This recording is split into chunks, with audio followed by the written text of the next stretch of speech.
You're watching the Hope Channel.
Kamusta mga kapaglaom ni anausab kita sa atong pagtuon dinhi sa pagpalig-on sa Kaminyuon. Kauban ni Tita Fe nga asa ni akaron nakig uban kaninyo og magatuon kita ni ining mga pipila ka mga pagtulunan nga asa makapalig-on gayud sa atong relasyon labaw na sa atong Kaminyuon. Busa ako nagatimbaya dinha sa atong mga kapaglaom nga naa sa palibot dinhi sa Southern Mindanao Mission, dinhi sa atong maabutan sa atong Hope Radio nga sa atong mapahibalusab ang atong programa dinha sa matag puloy-anan, dinha sa atong mga kasilingan, sa atong mga puloy-anan nga sa ang magtiayon malipayon gayud sa pagpaminaw kauban sa ilang mga kabataan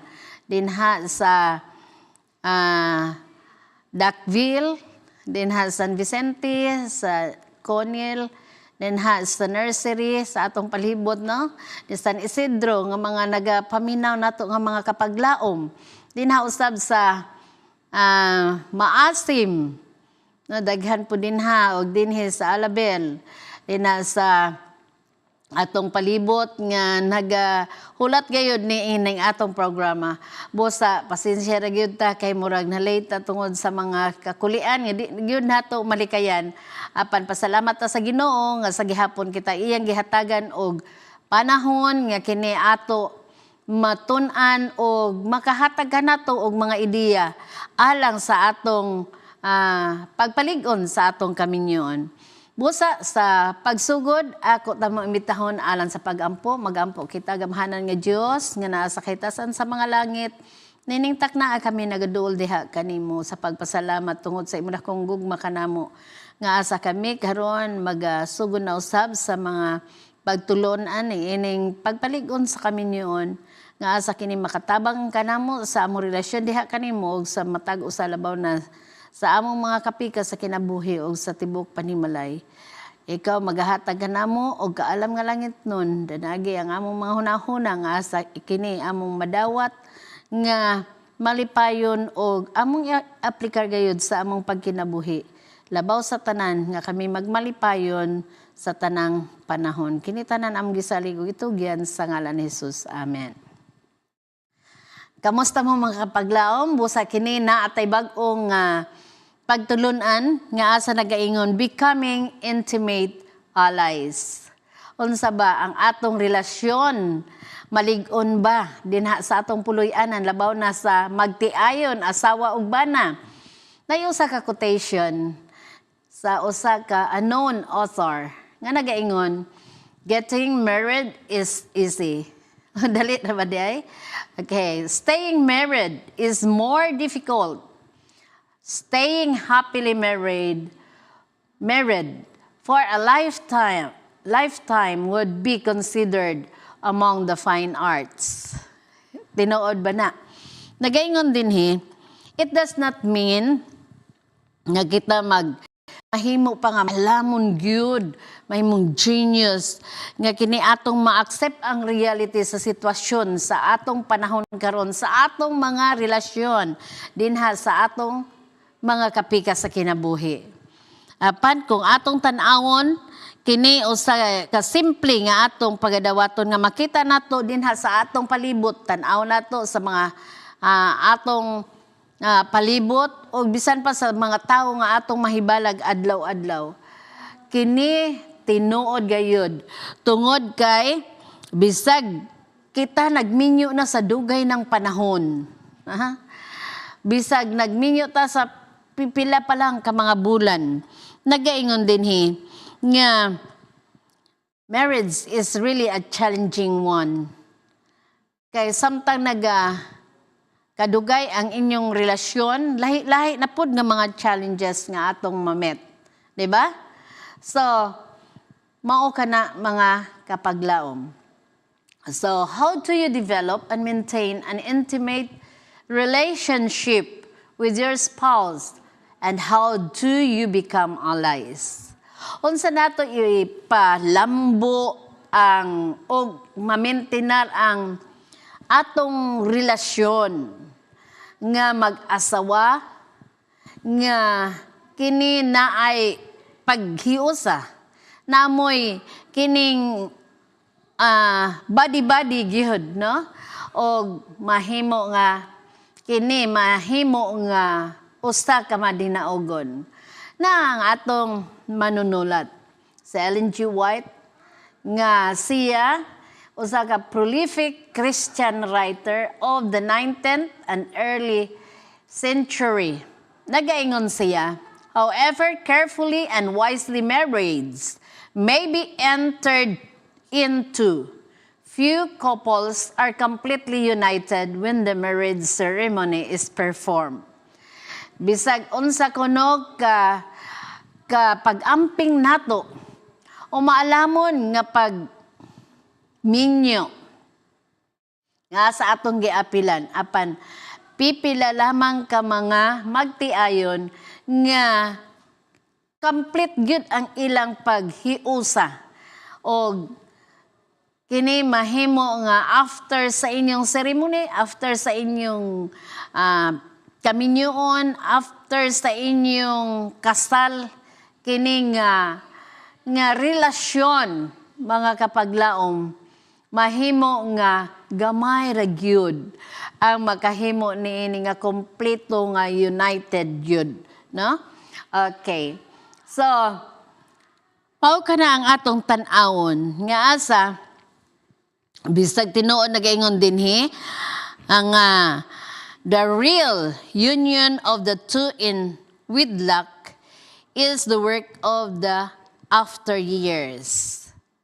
So, kana, mahimo nga, sa pipila pa nga mga mulabay nga tuig nga kamo mag-uban, nga mahimo yun nga, intimate mo sa inyong Kaminyuon. Ingon na dinhin, regardless of how long two people, nagaingon dinhi, mao ni ang atong tan-awon, nga naay good news. Nga nagaingon, regardless of how long people have known each other, bisag dugay na gyud mo nagkaila, nag-friendship mo, nag-courtship, observation, nag-dating, unsa pa, nga mag-ila-ila gyud mo dugay panahon, nagaingon dinhi, regardless of how long two people have known each other before getting married. Nagaingon dinhi, or how compatible they seem to. Bisan nimo tadhana gyud mi kuan gyud mi giparis gyud mi sa Ginoo. Kay murag among likes and dislikes murag pareho gyud. Usahay gani bisag murag ang dagway no, pareho. Nagaingon dinhi, marriage naturally lead to a state of alienation and separation because we are all sinners and fundamentally selfish. Mauna ang nature sa tao. Bisag dugay na mo nagkaila, ang inyo maginikanan murag kanang ilhanay na gyud, usahay silingan pa gyud. But there is still a tendency nga murag alien mong duha, murag kanang mag-lead sa separation. Nga naman, Ang rason, tungod kay kita tanan makasasala. Na ay pagkadalo sa atong kaugalingon that sometimes it will come out.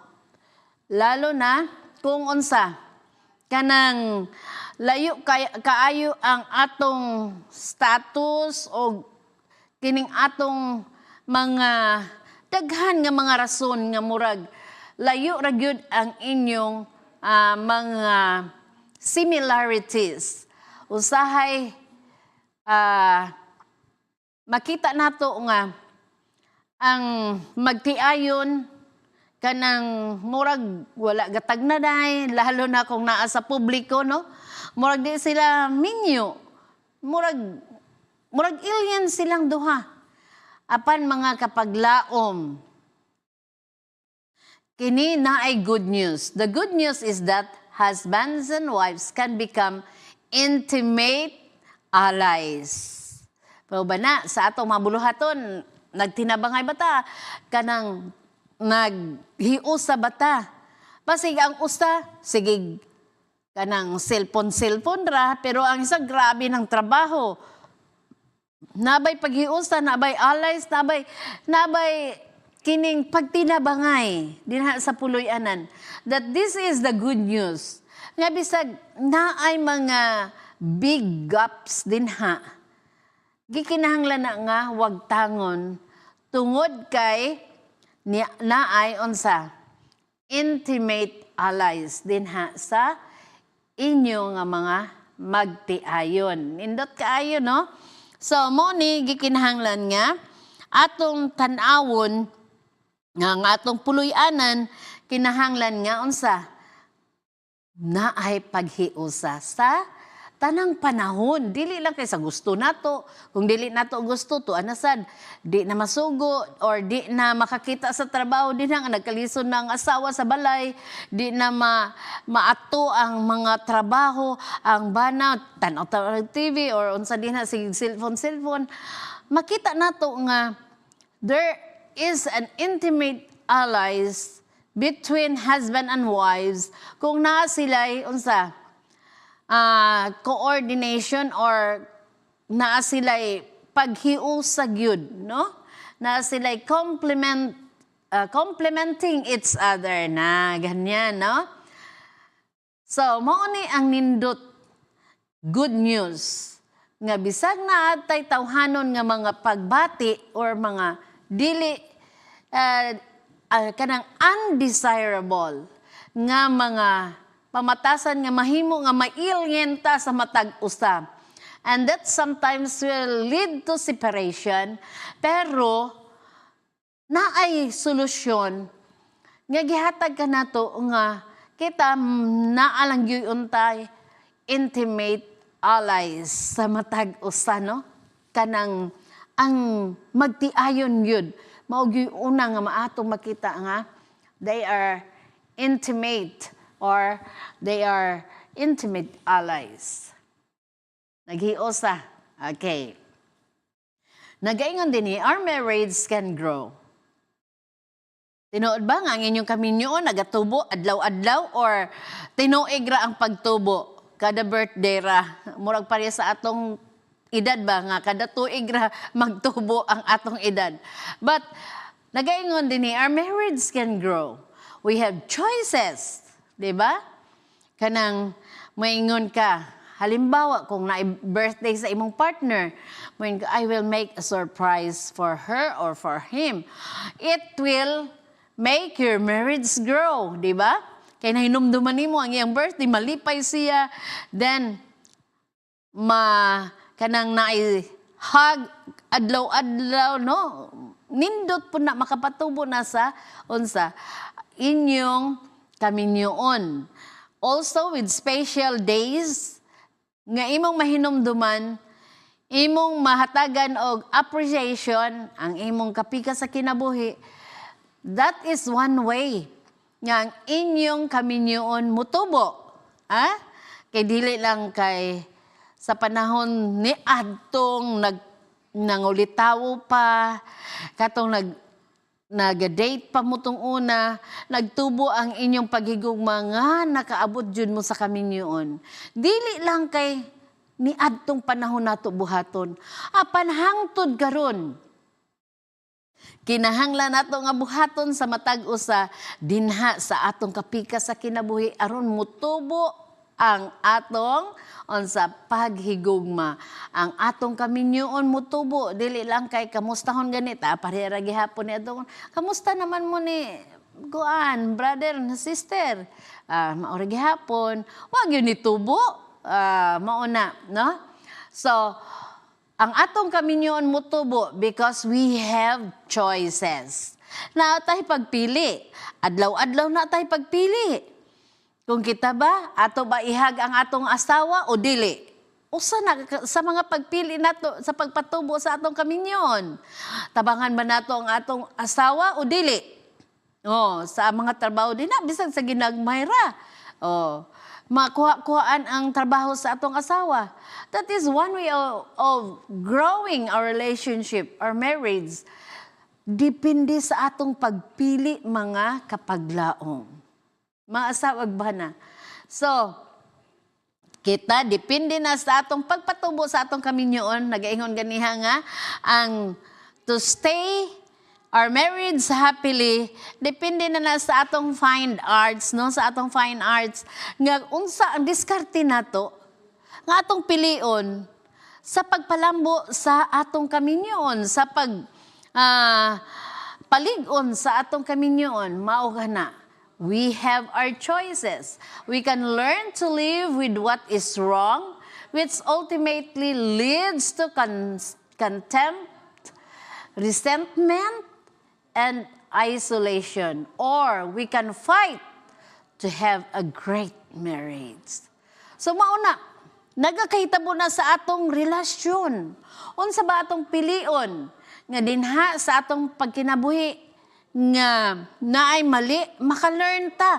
Kini nga mali nimo nga pag buhat nga makatandog sa inyong relasyon. Kini ba imong padayunon nga it will end to isolation, no? Kanang mag-inusa-inusara na pod. Then usahay kanang mga pagbingkil-bingkil, no? Kana or to fight to have a great marriage. Dili ni mao. Dili ni gusto na ko nga ang akong Kaminyuon mao ni.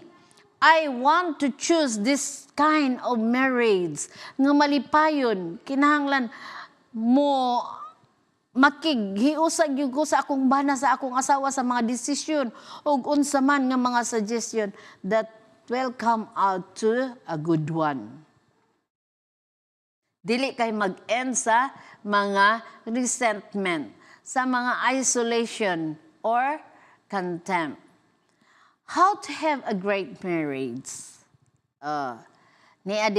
Una, intentional. Nganong intentional man mga kapaglaom? Nagaingon din the best choice we can make to become intimate allies is to be intentional about connecting with each other every day through the power of God. Unsa atong buhaton ana? Yes, ang una gyud before mo moadto sa inyong mga buluhaton in the morning, you have this family worship. Or you have that couple prayer, no? Couple prayer. Nga asa, bago ta mo adto sa atong mga buluhaton, mo gawa sa atong kwarto, you prayed. Nakaampo na mo, mag-asawa, or you have that individual prayer, but you prayed with each other. No, nausahay nga mauna ang asawa bangon, so mag-pray siya alang pod sa iyang bana or sa iyang kapika sa kinabuhi sa mga buluhaton adlaw-adlaw. Ang bana usab, magampo siya alang sa iyang asawa usab or maghiusa mo sa pag-pray depende sa inyong gisabutan.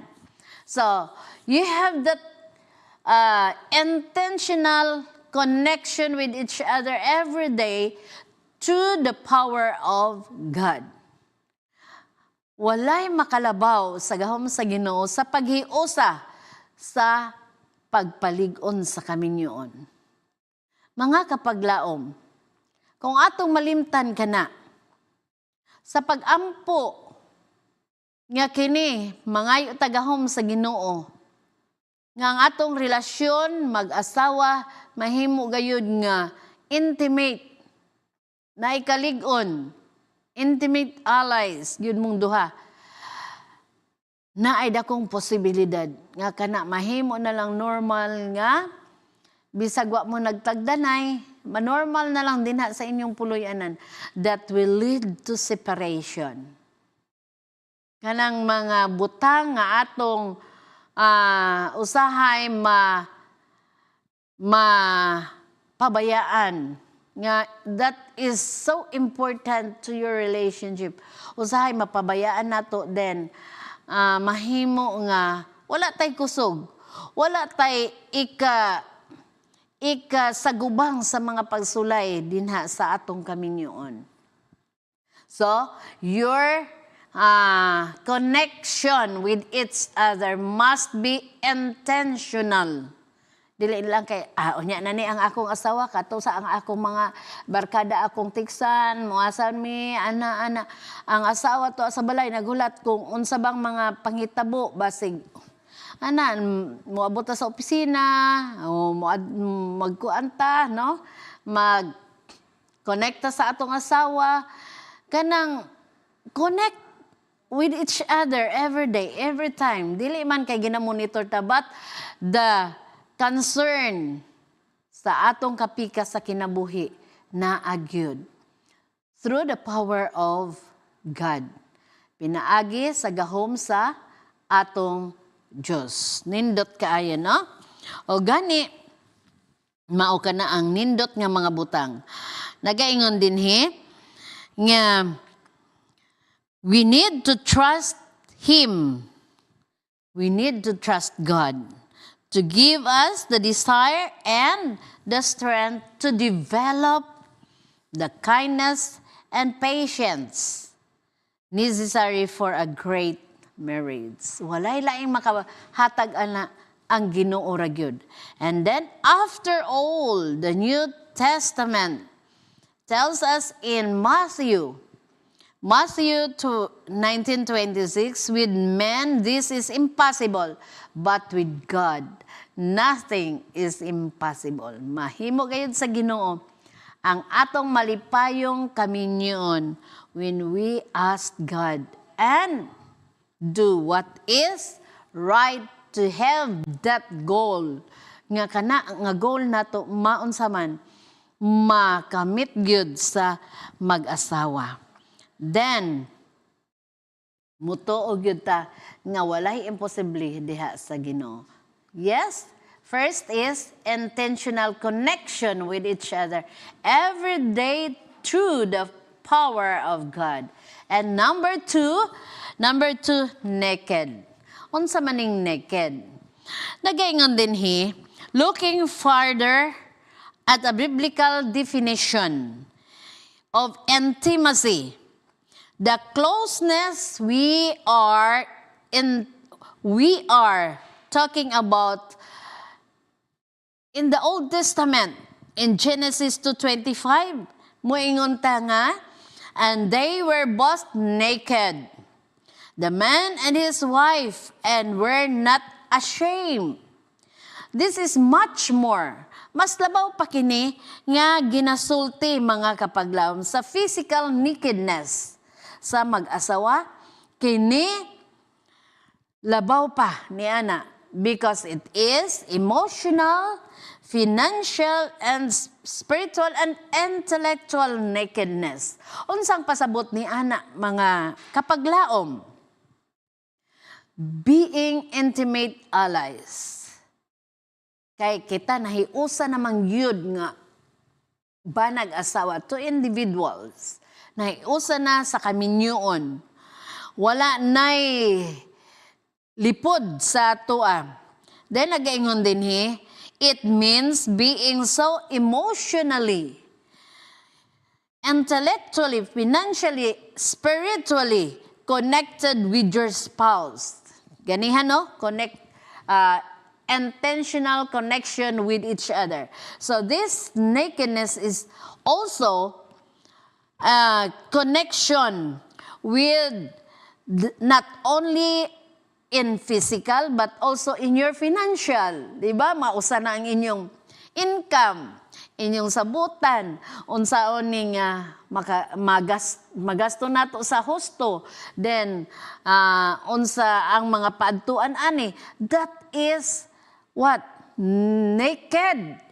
Ingon nga, hayag gayud sa inyong duha og unsa ang inyong mga financial income and financial expenses. And also in spiritual. Sa atong connection din sa Ginoo, it's our spiritual life. It is our spiritual connection with the Lord. You have the same spiritual connection with each other to the Lord. Nindot kaayo nga ang inyong spirituality the same, no? Usara dinha sa Ginoo. Kay kung ang usa maluya, napod ang usa mo alalay nga mo encourage sa atong spiritual life nga kini dili ta magmaluya, because the enemy is just watching us. Kung mo distansya ta sa atong Ginoo, siya mo insert jud. So mauna, we are naked dinha sa atong emotion, then sa atong financial, no? Everything na dinha. Then sa atong intellectual connection with our spouse, that you are naked and not ashamed. Mga ideas, no? Good ideas nga ma-share dinha sa inyong duha kung unsa man gyud ang inyong mga plano for the betterment of your family.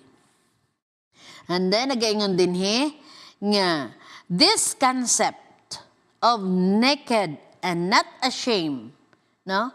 The concept of nakedness means having nothing between you and your spouse.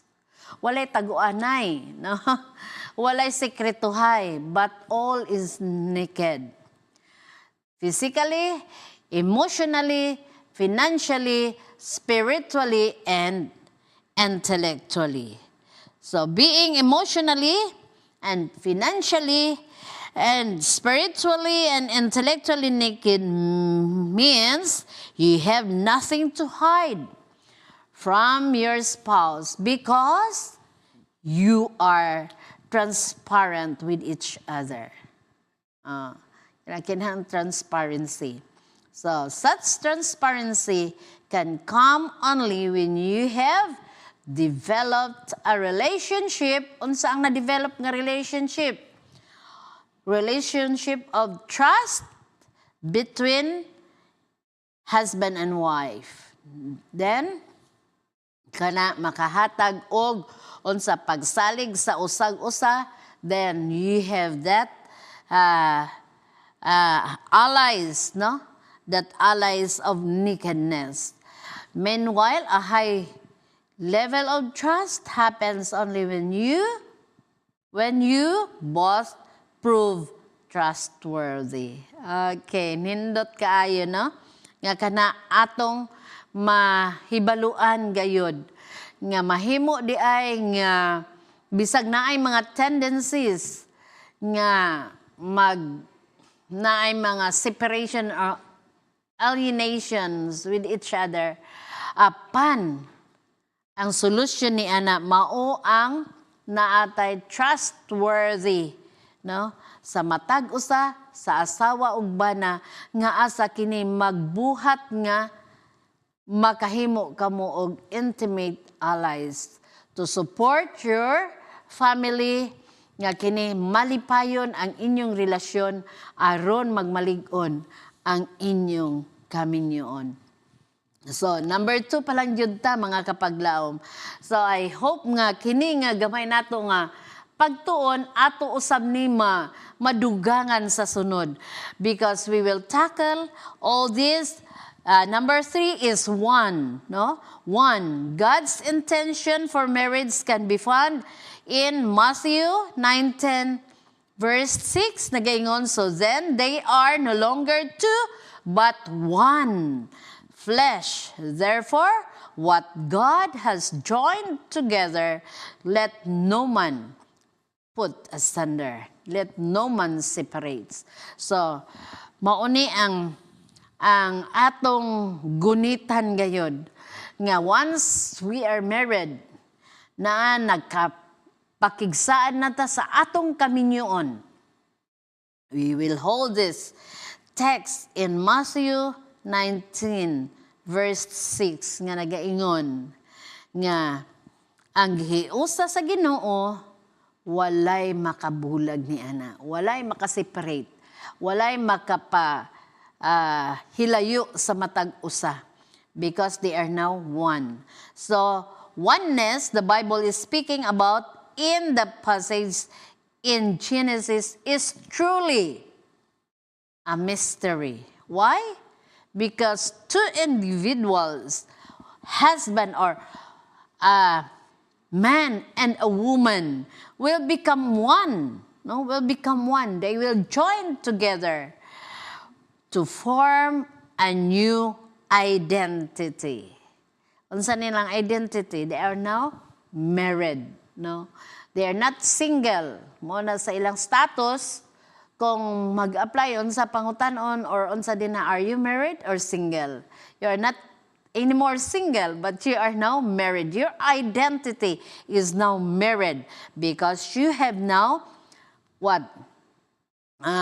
You have now agreed or have that promises or oath to someone nga imong hiusahan. Yet, it does not mean that one person becomes subsumed under the personality of the other. It means nga kanang dili kay mong pa-under ka sa usa, but nagaingon din instead there are two individual, no?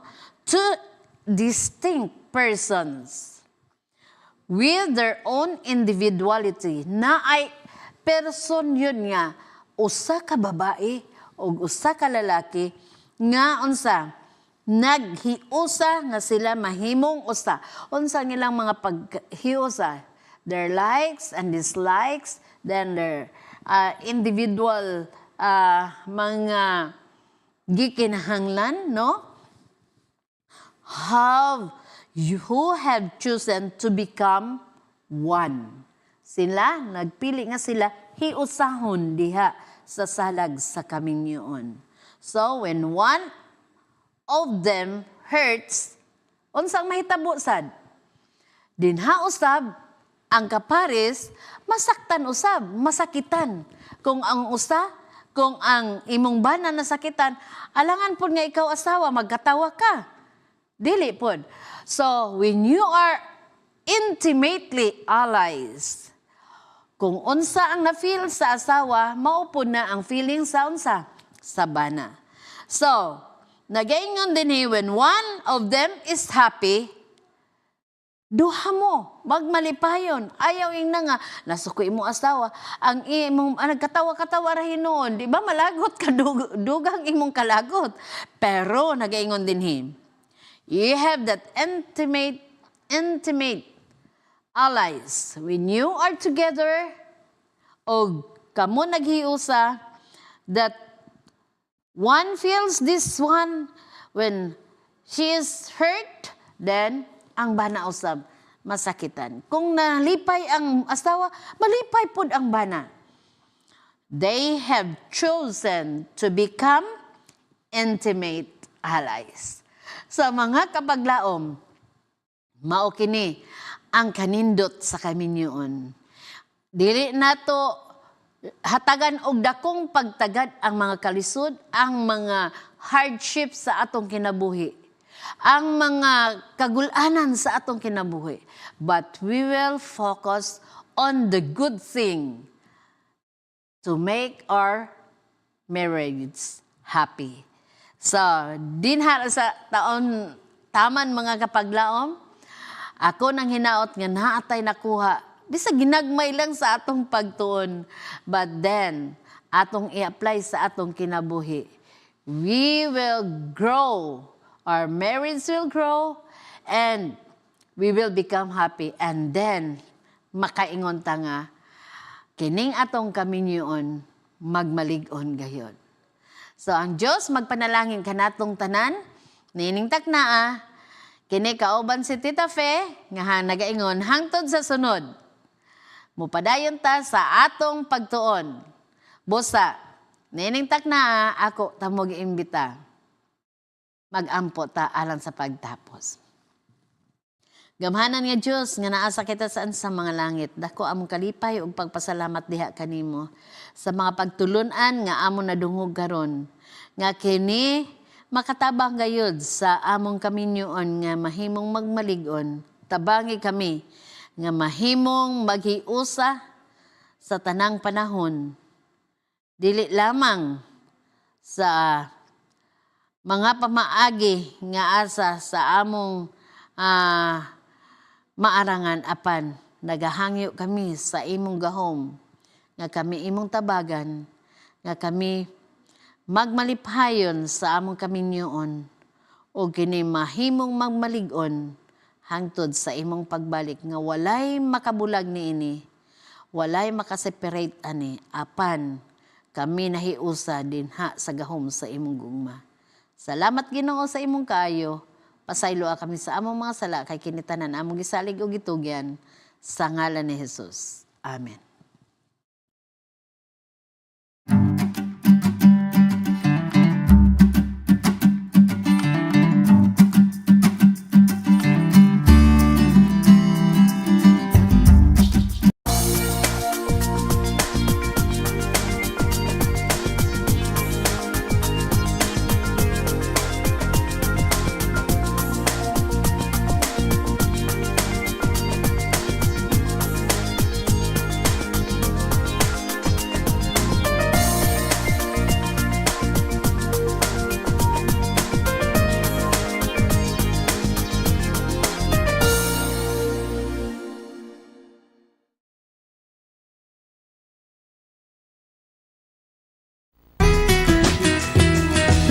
You're watching the Hope Channel.